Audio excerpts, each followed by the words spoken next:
You don't belong here. Move.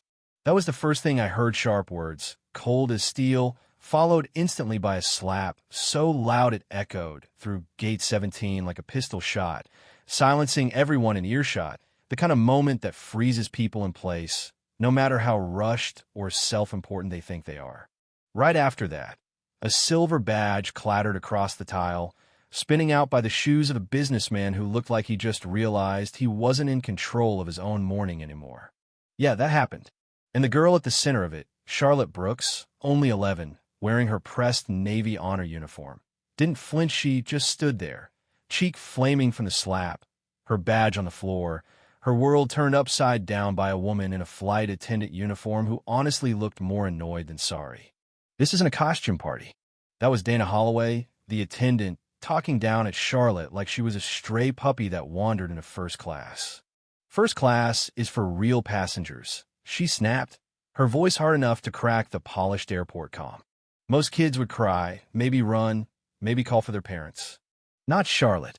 She just picked up her badge, turned it over in her hand, and pressed her thumb against a sensor hidden in the back. There was a soft blink blue, then red. Dana rolled her eyes, scoffing like she'd just been pranked. Security will be here in 2 minutes. Maybe then you'll learn. Charlotte looked at her and said, almost too steady, you should probably call the Department of Defense instead. You know what I mean? Sometimes it's not the words, but how they're said that shifts the air in a room. Within a minute, the terminal lights flickered and the PA system barked out. Gray flag protocol has been activated, joint operation suspended. That's not something you hear unless you've really messed up. And trust me, most people in that terminal knew right away this wasn't just a kid with a fake badge or a flight attendant having a bad day. Everything froze. Across 9 airports, military-linked systems went into lockdown, flights rerouted, boarding canceled, the kind of domino effect only real authority can start triggered by one kid in a pressed uniform.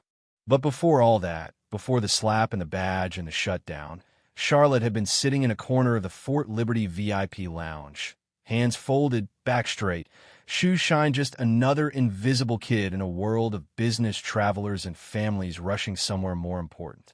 Some glanced at her, maybe wondered if she was on her way to a school play or something. No one asked why she was alone. No one asked about the nameplate or the gold star badge. Nobody guessed she was flying to D.C. to accept a medal for her brother, a Marine killed in Helmand 3 months earlier, a trip nobody wants to make, trust me. Her dad had told her that morning, your brother stood for something. Today, so do you. She hadn't said much. Charlotte wasn't one for big speeches. She just traced the edge of her badge, a polished silver oval with an eagle and 3 stars, her brother's last gift. A laugh from behind her, some grown man mocking the kid soldier, but Charlotte just stood, straightened her jacket, and walked to Gate 17 with the quiet resolve of someone who'd already learned what it means to be invisible and still have to fight for your place. Meanwhile, Dana Holloway had been working first-class routes for nearly 2 decades. She could spot who belonged and who didn't by the way they carried themselves, the watch, the shoes, the little cues. She called it her gut test. It worked, she thought, 99% of the time. So when she saw Charlatano parents, no fancy luggage, just that uniform and badge, her gut said no. Kids don't belong here, especially not alone, especially not playing hero. She blocked the line, voice polite but dismissive. Sweetheart, this is for first class only. Are you sure you're in the right place? Charlotte just said, yes, ma'am. I have a boarding pass. Dana barely glanced at it, already convinced she was right, already working herself up. And when Charlotte wouldn't move, Dana's voice got sharper, the kind of sharp that makes everyone else in line look at their feet. People started to notice. A businessman checked his watch. An older woman muttered about kids these days, but no one spoke up, not yet. Dana demanded, where are your parents? Flying separately, Charlotte said, still calm. You're not military and you're not first class, Dana shot back. But Charlotte held her ground. That's when Dana lost it, raised her hand, and slapped Charlotte so hard it sucked the sound out of the terminal for a full 2 seconds. And then, just as the shock wore off, Charlotte bent down, picked up her badge, pressed her finger to it, and the whole world changed. Alarms chimed. Lights flickered. Screens went red. Gate 17 under protocol lockdown. Security panicked. Dana stammered, trying to explain, but suddenly she wasn't in control anymore. Charlotte said, "You may want to call your supervisor in the Department of Defense." And you could see Dana's face drain of color like she just realized the test she'd always trusted had failed her, badly. Phones started ringing everywhere, boarding screens glitched, and someone whispered, "Who is that kid?" The answer was about to go viral. Within minutes, the first photo hit Twitter, a little girl in uniform sitting alone, crew members scrambling in the background. Videos surfaced. Dana's slap, the lights going out, the boarding signs flashing red. People shared the audio. Charlotte's voice, calm as water, "Please don't touch that." By the time national news outlets tried to access her Department of Defense file, it was locked and redacted at the highest level. Not just private, but untouchable. Across the aisle, a Navy vet in a baseball cap leaned over, asked quietly, "Was it your brother?" "Hellman, 3 months ago," Charlotte whispered. "Semper Fi," he replied, hand over heart. Dana, meanwhile, got pulled aside by 2 federal officers, real ones, not TSA, not airline. Nobody defended her now. Her face from the viral video, hand raised mid-slap, was projected right onto the airport wall for everyone to see. That's what arrogance meeting consequence looks like. In a private security room, 2 men in dark suits sat across from Charlotte. "We know who you are. We just need confirmation." "Authorization Alpha, November 7th, she answered, calm as ever. That was enough. Federal seal on the monitor. Lines of text flickered. Access granted. "Do you understand what you triggered?" one asked. "It means 9 airports suspend authority until the FAA and DoD review the event," she replied. "And who could trigger it? Myself or my father?" Silence, heavy with realization. Meanwhile, Charlotte's dad, General Donovan Brooks, was coordinating with Homeland Security, cool under pressure as ever. "My daughter followed protocol," he told a boardroom of FAA, Homeland, and DoD brass. "This exists because 2 years ago, a Gold Star child got kicked off a flight for wearing a uniform. We built Skylock to prevent shame from becoming policy." He didn't have to raise his voice. The room listened. The news shifted. Charlotte was no longer just the kid who shut down a gate. She was Charlotte Brooks, daughter of a general, sister to a fallen hero. Passengers started whispering. She didn't raise her voice. She didn't need to. That's strength, you know. Dana's airline faced a storm. The FAA froze $6.7 million in contracts. Ethics training was ordered industry-wide. Social media tore the company apart.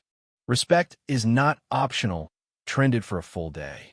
Dana's credentials were revoked, her photo everywhere, and her career went on indefinite hold while federal review loomed overhead. On the plane, Charlotte sat quietly as a new flight attendant offered her tea and a blanket. Across the aisle, a businesswoman said, "I hope you know how many people needed to see what you did." Charlotte replied, almost a whisper, "I didn't do it for them, but I'm glad they were watching." She stared out the window as the plane took off. No victory dance, just quiet resolve. Back in D.C., her father stood in front of the press, not as a general, but as a dad. "Charlotte didn't violate protocol," he said. "She used it for the exact moment it was needed, when dignity was denied, not by threat, but by arrogance." Reporters asked, "Who gave her Skylock credentials?" "I did, after she buried her brother." "She earned it." The story spread. FAA rolled out new regulations, the dignity protocol requiring all airlines to undergo ethics training, naming and shaming violators, making Skylock a protected federal designation. Charlotte's name wasn't printed, but her badge number, Brooks Unit 17, was. Airline CEOs called emergency meetings, scrambling to comply. 9 countries requested Skylock documentation. International boards issued their own reviews. Dignity in the skies became more than a hashtag. It became policy, real and enforceable. At home, Charlotte tucked her badge away. She went back to being just a kid at school, quiet in class, history teacher mentioning the ethics reform without ever knowing the girl who started it all was sitting right there. And then came the invitation, an international ethics forum in Brussels. Europe asking Charlotte Brooks to speak to the world's aviation leaders. She took the stage, no script, just her story. You don't need a badge to know when something's wrong, she said. Silence lets people keep getting hurt. If a kid can change something with one badge and one decision, what's stopping you? The room fell silent, then rose in applause, the kind that lingers long after the clapping stops. A month later, the Passenger Ethics Accord was signed by 23 nations, the Gate 17 protocol enshrined worldwide. Dana's FAA license revoked, her airline placed under oversight. And Charlotte? She went home, badge locked away, hoping she'd never need it again. But now, everywhere you look in an airport, there's a sign: dignity is not optional. It's policy. Crew members see those words and remember, even if they don't know her name, they know better than to test the next quiet kid who steps into their world. So here's the real question: if you were in Charlotte's place, just 11, holding the key to ground an entire airline, what would you have done? Tell me where you're watching from. Let's talk about it. Can dignity in the skies ever be truly enforced? Or is it always just a privilege for the few? Xin chào các bạn, mình là Trinh, mình phụ trách viết content. Trên đây là những công việc của mình, là mình lên mạng xã hội tìm hiểu những video.